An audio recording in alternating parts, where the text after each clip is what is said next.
আসসালামু আলাইকুম রহমতুল্লাহ। প্রিয় সুদী, শুরু করিতেছি পরম করুণাময় সেই মহান রব্বুল আলমিনের দরবারে শুকরিয়া আদায় করে।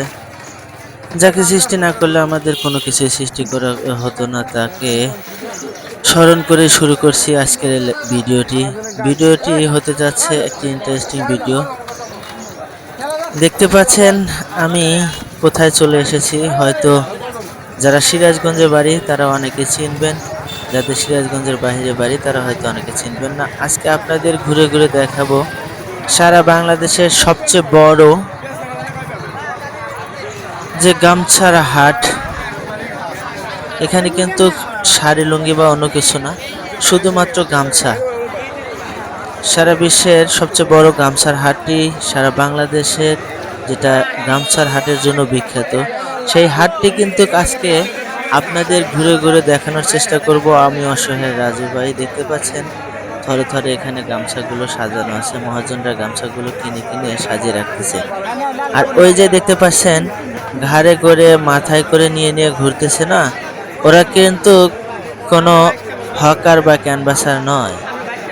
এরাই কিন্তু বাড়িতে মাথার ঘাম পায়ে ফেলে এই গামছাগুলো প্রস্তুত করে নিয়ে এসেছে হাটে বেচা কেনা করার জন্য। এই যে এখানে গাট্টি বাই গাট্টি যারা হাজার হাজার লক্ষ লক্ষ গামছা কিনে নিয়ে বসে আছে, এরা কিন্তু ক্রেতা, গামছা কিনে নিয়ে বসে আছে। আর যারা বিক্রি করছে তারাই কিন্তু মূলত মাথায় করে নিয়ে ঘুরছে। যার মানে হচ্ছে যারা মহাজন, আমরা গ্রাম্য ভাষাতে যাদেরকে মহাজন বলি, যাদের বাড়িতে এই শ্রমিকরা কাজ করে, তারাই কিন্তু এক সময় হাটে আসলে হয়ে যায় শ্রমিক, আর যারা গামছা কিনে নেয় তারাই হয়ে যায় মহাজন। এই যে এখানে বসেও আছে, অনেকে বসে থাকে, অনেকে আবার ঘাড়ে করে মাথায় করে নিয়ে চলাফেরা করে ঘোরাঘুরি করে বিক্রি করার জন্য চেষ্টা করে। দেখতে পাচ্ছেন হাটের ভিউটা কিন্তু অনেক সুন্দর, অনেক বড় একটি হাট আর অনেক সুন্দর একটি হাট, অনেক সুন্দর একটি জায়গা। দেখতে পাচ্ছেন একটি চাচা হাস্যোজ্জ্বল মুখ নিয়ে, সে কিন্তু মাথায় গামছা নিয়ে ঘুরে বেড়াচ্ছে, হাসি মাখা মুখ।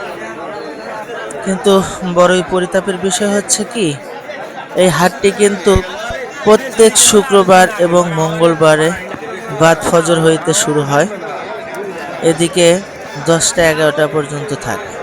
বাদ ফজর থেকে 10টা-11টার মধ্যে কিন্তু হাটটা প্রায় শেষ হয়ে যায়। এই হাটটার বিশেষত হচ্ছে সারা বাংলাদেশ থেকে এখানে ক্রেতার মানে আগমন ঘটে, এবং সারা বাংলাদেশ থেকে ক্রেতারা এসে এখান থেকে গামছা কিনে নিয়ে যায়। আর সারা সিরাজগঞ্জের যত জায়গার গামছা বিক্রেতা আছে তারা কিন্তু এখানে গামছা বিক্রি করার জন্য নিয়ে আসেন। এই হাটটার নাম কি, হাটটার নামও কিন্তু আমি বলবো, হাটটার লোকেশন কি তাও কিন্তু আমি বলবো, কোথা দিয়ে এই হাটে আসতে হবে, কিভাবে আসতে হবে, হাটটার প্লেসটা কিন্তু আমি বলবো। শুধু এখন জানিয়ে রাখতেছি এই হাটটা হচ্ছে সিরাজগঞ্জ জেলাতে অবস্থিত।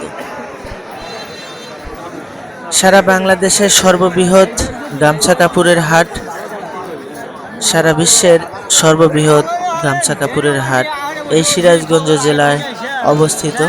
দেখতে পাচ্ছেন সবাই কিন্তু গামছা নিয়ে, অনেকে বসে আছে বিক্রি করার জন্য, অনেকে মাথায় করে নিয়ে ঘুরতেছে গামছাগুলো বিক্রি করার জন্য। প্রিয় সুধী, এখানে যারা লক্ষ লক্ষ গামছা কিনে, দেখতে পাচ্ছেন গাড়িটি সারতেছে, এগুলো কিন্তু চলে যাবে দেশের এ প্রান্ত থেকে ও প্রান্তে। আর দেশ নয় শুধু, দেশের বাহিরেও, এই জানেন সারা বাংলাদেশে নয় শুধু, বাংলাদেশ ছাড়িয়ে বিদেশের গণ্ডিতেও সিরাজগঞ্জের গামছার ব্যাপক চাহিদা থাকার কারণে সিরাজগঞ্জ থেকে গামছা নিয়ে সারা বিশ্বের বিভিন্ন দেশে রপ্তানি করা হয়। গামছা তৈরির উপকরণগুলো কিন্তু এই হাটে বিক্রি করা হয়। কোথায় বিক্রি করা হয়, কেমন দামে বিক্রি করা হয়, তাও কিন্তু আপনাদের সবাইকে জানাবো। বিভিন্ন মহাজনরা গামছা কিনতেছে এবং গামছা তৈরির উপকরণগুলো কিন্তু এখানে বিক্রি করতেছে, সবগুলোই আপনাদের দেখাবো ইনশাল্লাহ। আপনাদের দেখানোর জন্যই আজকের আমার এই ভিডিওটা। আপনাদের এই ভিডিওটা কেমন লাগলো, ভালো লাগলো কিনা তাও কিন্তু জানাবেন। আজকের ভিডিওটা হয়তো একটি পার্টে শেষ হবে না, তাই দুটি পার্ট করতে হবে। আপনারা যারা এই আমার অসহায় রাজু ভাই ইউটিউব চ্যানেলের ভিডিও দেখতে ভালোবাসেন, তারা একটি লাইক, কমেন্ট এবং সাবস্ক্রাইব করার জন্য ভুলবেন না। যারা এখনও সাবস্ক্রাইব করেননি তারা দয়া করে সাবস্ক্রাইব করে নেবেন। এগুলো কিন্তু গামছা তৈরির উপকরণ।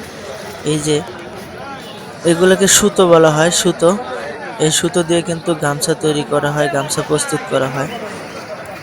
আর দেখতে দেখতে এখানে পেয়ে গেলাম একটি রুটি বিক্রেতা চাচা। এই চাচা নাকি 50 বছর যাবত এখানে রুটি বিক্রি করে। এর আর চাচার হালুয়া রুটি নাকি অত্যাধিক মজা এখানে, তাই হালুয়া রুটি এই হাটে যারা এসেছে আর এই চাচার হালুয়া রুটি খায়নি এমন লোক খুবই কম। তাই আপনারা সবাই পরবর্তী ভিডিও দেখার জন্য অবশ্যই অসহায় রাজু ভাই ইউটিউব চ্যানেলটি খেয়াল করবেন।